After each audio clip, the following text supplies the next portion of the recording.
So Rooster Teeth has already been a point of negative discussion in the last few days because they have fired several known members of the team for undisclosed reasons. Now, if you watch Alanah Pearce's latest Q&A video on her channel, she goes into a little bit of detail about that. Obviously, she also says she doesn't have deep insider knowledge. She's not working for Rooster Teeth at the moment. I don't work for the company, but apparently they have let go several people as part of a bigger restructuring process while the workload at Rooster Teeth stays the same. So the people that are still employed there just have to work more, okay? They're going to have to work longer hours. And now some of these people who have been let go have received very positive support from the community in the last few days, and that has prompted Kdin Jenzen to now come forward and share her story. Now, Kdin Jenzen worked with Rooster Teeth for almost 10 years. She primarily appeared on Achievement Hunter, but was also known for voice acting May Marigold in RWBY, amongst other things within the company, and she left Rooster Teeth in June 2022. And just today, a few months after her departure, she shared a detailed piece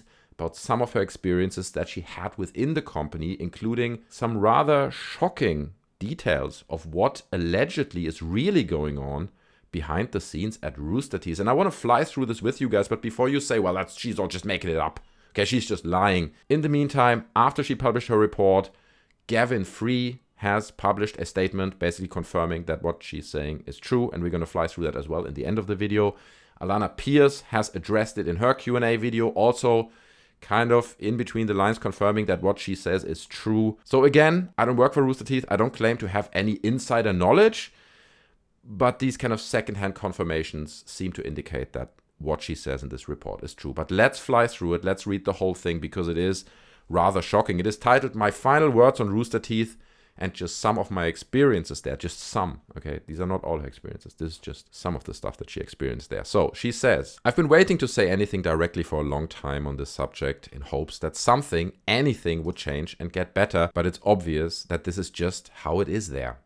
So it's time for me to finally say something about Rooster Teeth. I joined the company officially as a contracted content creator and editor in February 2013. I worked to create a monthly video game news/release series. I produced episodes every month until I was officially hired as a full-time content creator/editor in November of 2013. From February 2013 until November 2013, I went entirely unpaid for all of my contract work. I was never given the payment promised for anything I did. When I was hired full-time and brought that up, I was told that it's been so long already, it's not really a big deal, is it? And then the subject was never brought up again." I don't even know what to say about stuff like this, right? There's a person, like, keep in mind, from February until November, that is almost a whole year. This person works for you, creates content, grinds the hours. And she's like, "Guys, you should pay me for this." And they're like, "Oh, come on. Oh, come on." Jesus Christ. Within a few weeks of working at Rooster Teeth, I was given a nickname. That nickname was a slur.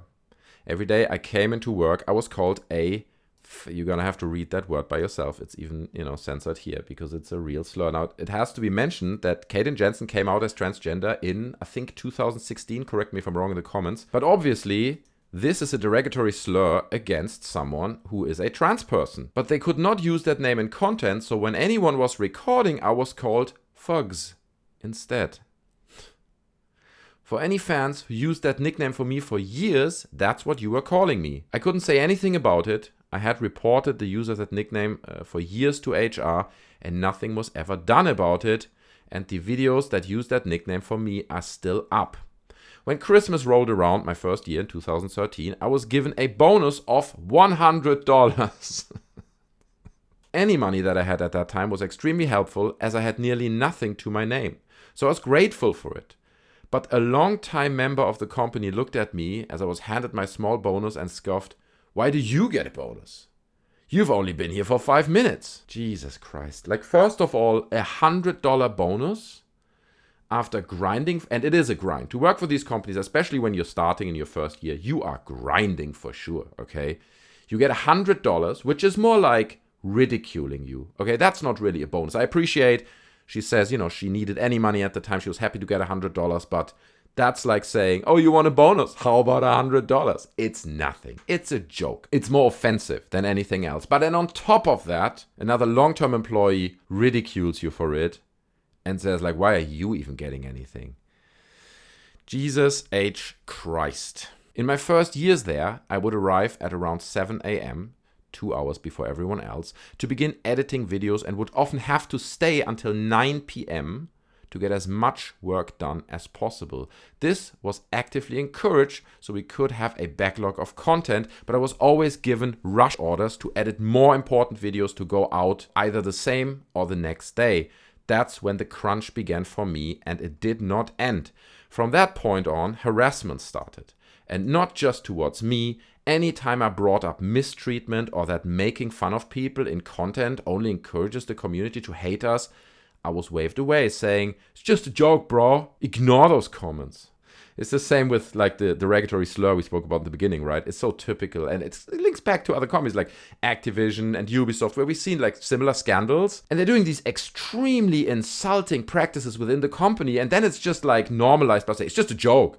Bro, it's just a joke, don't get your feelings hurt. Beyond ridiculous. And I think this is the kind of stuff that then ultimately triggers people like Kdin Jenzen now coming forward and bringing this story out to the public, right? Because this stuff is not okay. It's just not okay. And you can be like, it's a snowflake or whatever. You can twist it and turn it, come up with your own. It's not okay. It's as simple as that, all right? So anyway, this ignore the comments mantra was a way to excuse their own behavior. Anyone who was not important was constantly made fun of with no way to defend themselves or be part of the content in a way to defend themselves, even jokingly so. We were silenced at every turn. Jeremy, Matt, and I tried to make content together as often as we could in those early days, and we rarely got the chance to do so. I remember being yelled at for making the Zelda video with Matt after it had already gone up because it was a waste of time. During that time, I was put into a position where I ignored my own physical health to focus more on work, which eventually caused me to come down with pneumonia. I spent several days in the hospital with a fever of 112 degrees Fahrenheit. When I was released, I was back to work only a few days later with the same work schedule. This is like such a typical indicator of this burning through employees mentality that many companies, specifically in the creative industry, have. It's like they have young, talented, hardworking employees, and instead of trying to harness them, do good for them, and try to keep them for a long time so they grow attached to the company, they want to stay there, they just burn through them with examples like this, where they're like, well, this workload made you sick. How about after you recover, you get the same workload? If you die, we can probably replace you with someone else. It leaves me speechless. Honestly, guys, it leaves me speechless. Eventually, I had enough from the department I was working for at the time and moved departments in hope that I would be better treated elsewhere in the company. I still loved the work I did. I loved some of the people at the company, and I believed that if I put my effort into it, I could still make things better for everyone.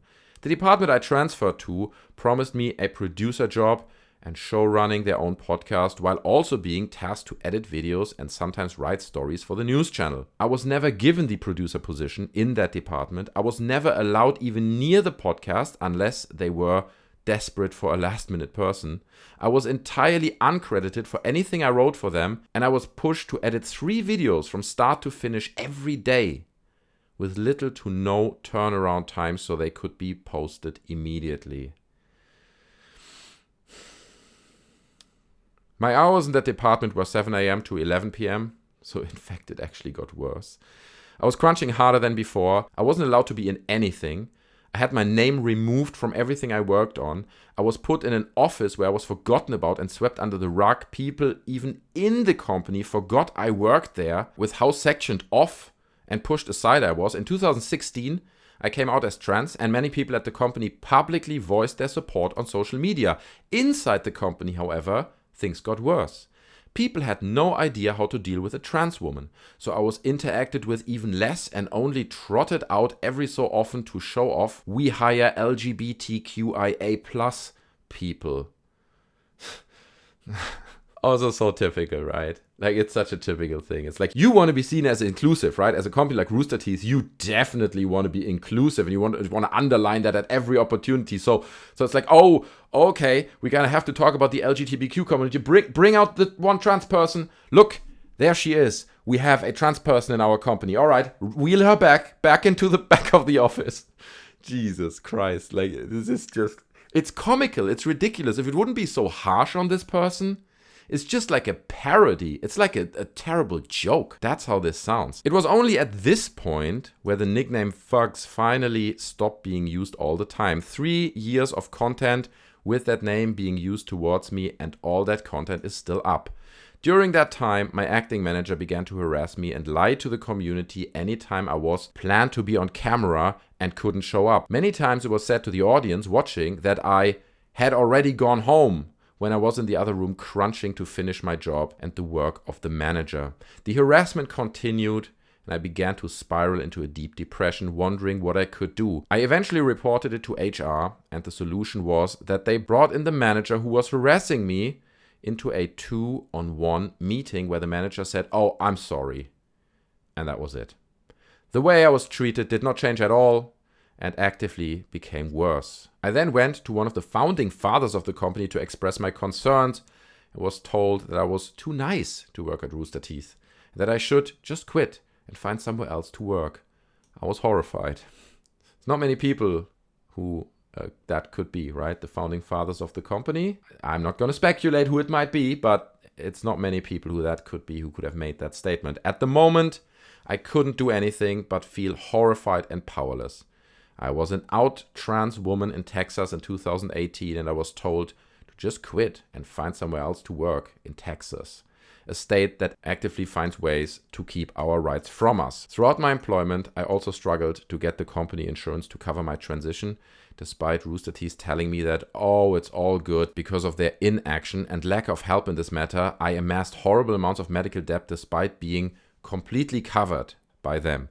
I still am recovering from this debt now, as Rooster Teeth has been underpaying me for years.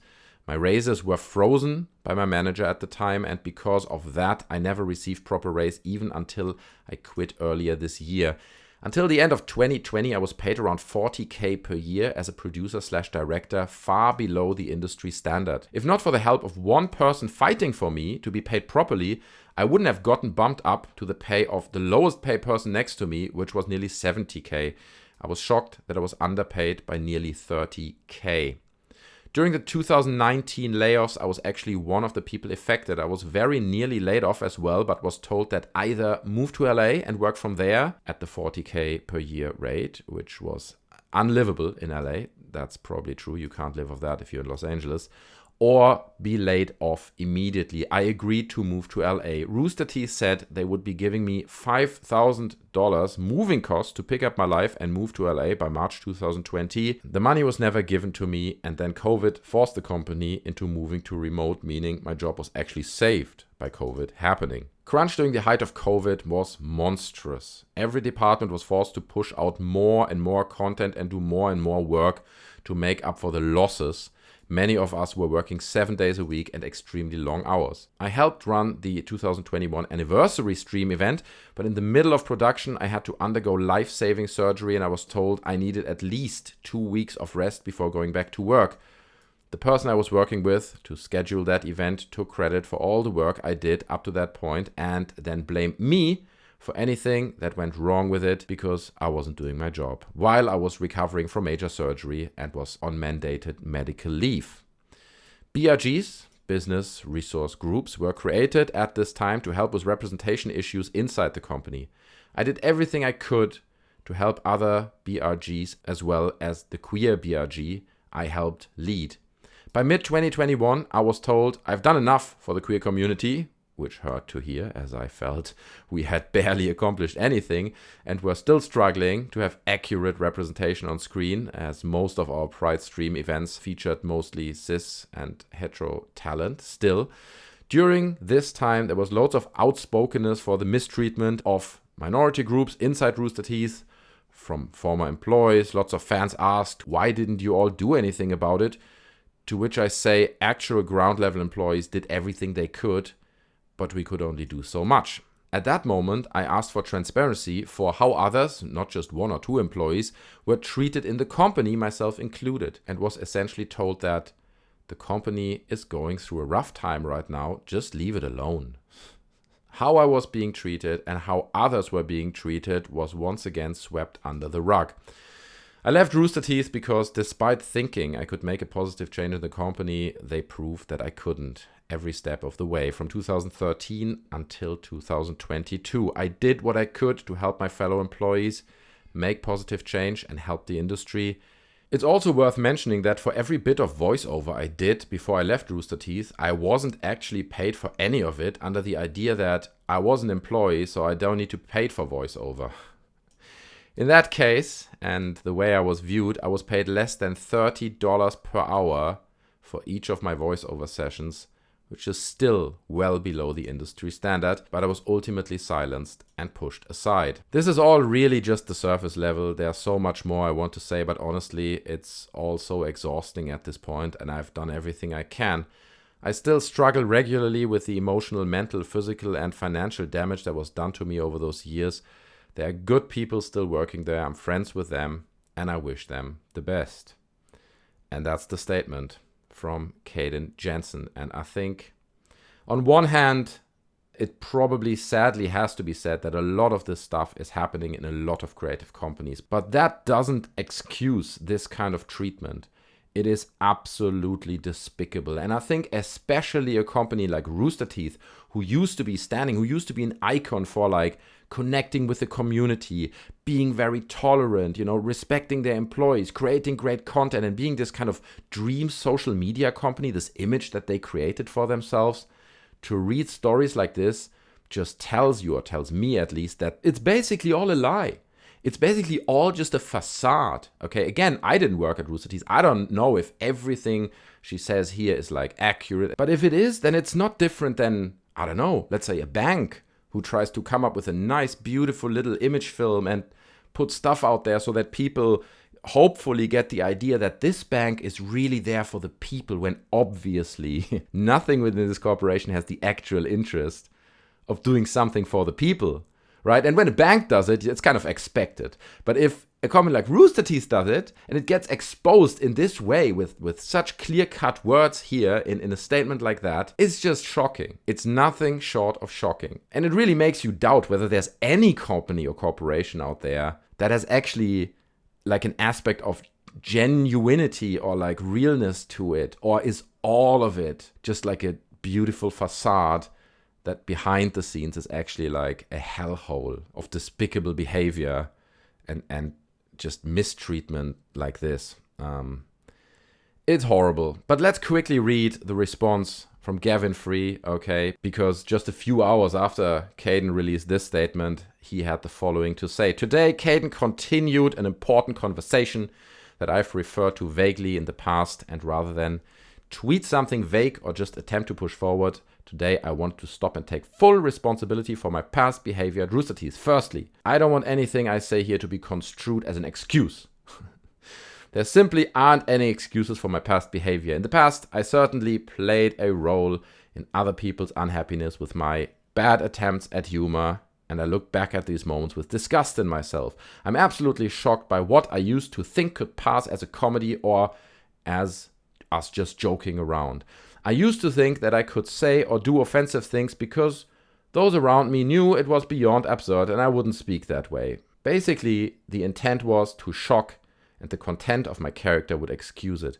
I couldn't have been more wrong, and I fully acknowledge how stupid and hurtful that way of thinking was. Before Kdin bravely came out and transitioned, I did use that horrifically offensive nickname. It didn't matter that I was under the impression that we all just in on the joke. It was hurtful and wrong, full stop. I would never use that kind of language in any context today, but again, that doesn't excuse my behavior, and I completely acknowledge that. In the years since, I've tried my absolute best to grow as a human being and would never, ever behave in this manner. Now, again, I'm beyond ashamed when I think back, and I'm forever grateful to the amazing individuals like Kdin who have shown me more grace than I was ever deserving of, as I've worked to put my hurtful behavior behind me. That's the statement.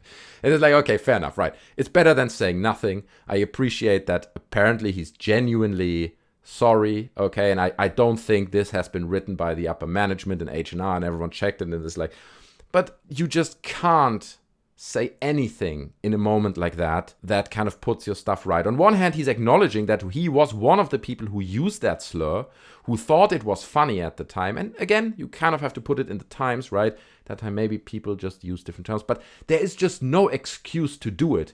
It's just not funny. If you're like Gavin Free, one of the head honchos and the big personalities of companies like Rooster Teeth, right? And you're also running slow-mo guys, and you're just Mr. $1 trillion YouTube views, and you're treating like a lower-end editor and lower-end director personality who's clearly underpaid like that, you're just a twat, dude. You're just a twat. And even you say, oh, there's nothing I can do to excuse this, and I would never do this now, and don't interpret this as an excuse. That's what it is, okay? You're excusing your own behavior. You're coming forward saying, well, I wouldn't do it today. I did it at the time. It wasn't great. It's an excuse, dude. That's all it is. This is the very definition of an excuse. So, I don't know, man. Like, I like the content. I like the personality, Gavin Free, but stuff like this is just, I mean, to be honest, like, leave the company. Take the consequences, right? Take real, brave, and bold consequences. Put the company behind you and say, look, Rooster Teeth is such a cesspool. Maybe things have improved, fair enough. But I have contributed so much to this company being such a cesspool. I have contributed to so many people being unhappy, getting depressed, being in these horrible states of life, working endless hours. I've never stood up for anyone like this. I'm leaving, okay? I have failed in my role at this company. He still has slow-mo guys and stuff. He's still going to make like millions of dollars every year. But at least make a statement like that, okay? Leave the company, okay? This is my personal opinion. Obviously, I can't tell anyone what to do, but if this is something that feels appropriate, this comment is an excuse, man. You're just saying like, that wasn't good. Not gonna do that today, but let's all move on. Anyway, guys, that's what it is. Again, I link this tweet, the original article we just read, and also Alanah Pearce Q&A video down in the description.